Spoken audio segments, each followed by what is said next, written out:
yo sigo un poco la filosofía de Milán Kundera y él decía que la novela, que es el género que yo más domino, es un género que trata acerca de la existencia humana, ¿no? Entonces, lo que necesitas hacer cuando creas personajes es crear esta suerte de egos experimentales, ¿no?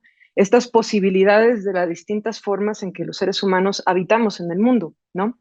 Y a partir de eso vas a empezar a pensar, ¿no? O sea, ¿sobre qué quieres escribir?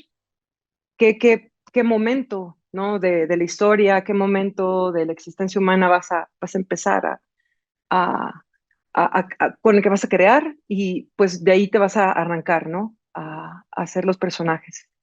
Entonces, bueno, cuando creas un personaje, cuando yo creo un personaje, el novelista normalmente lo que hace, y digo novelas porque eso es lo que mayoritariamente escribo, al personaje tienes que dotarlo de un temperamento, tienes que dotarlo de un carácter determinado, tienes que darle una historia personal que va incluso antes de la trama de la novela.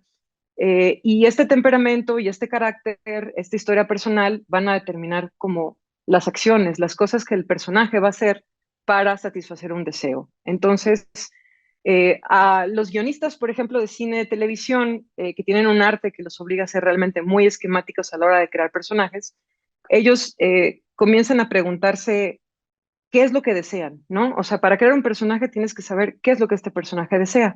Y bueno, dice Linda Seger, por ejemplo, que ni siquiera la peor gente del mundo, ni siquiera Hitler, por ejemplo, se ve a sí mismo como malvado.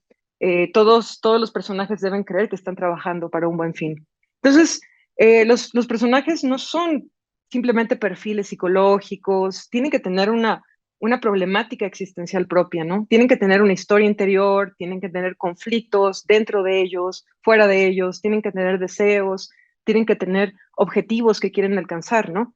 Incluso los personajes como secundarios, los personajes que no son los principales, que no son tan importantes, incluso ellos tienen que tener su propio momento para brillar, ¿no? Entonces, es un poco un misterio. La verdad es que no tengo yo un secreto acerca de cómo crear personajes.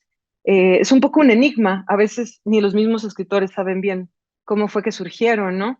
Al principio uno empieza a sentirlos como esta especie de sombras, ¿no? Que no tienen rostros, no tienen trazos definidos, son presencias vagas, pensamos, ¿qué tal que a una chava le pasa esto? ¿Qué tal que a un señor le pasa esto, ¿no? Y pensamos en ellos y todavía no tienen cara, no tienen rasgos definidos. Entonces, los vas descubriendo, ¿no? Los vas construyendo poco a poco. Todo esto es un trabajo muy clavado, es un trabajo totalmente mental, cambias las cosas, ¿no? Durante un momento los personajes son fluidos y pueden surgir de un detalle inesperado, por ejemplo, algo que notamos en un extraño que tenemos enfrente en el metro, ¿no? O ese gesto que un familiar nuestro hace o un amigo repite constantemente.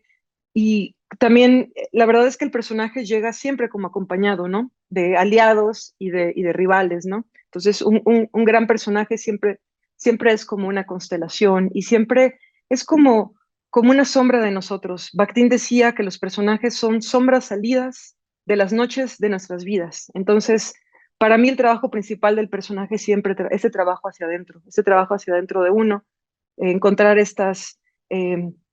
eh, desarrollar estos egos experimentales de los que hablaba y darle densidad a la ficción, de tal forma que realmente se ponga en juego la existencia, ¿no? Como decía Milan Kundera.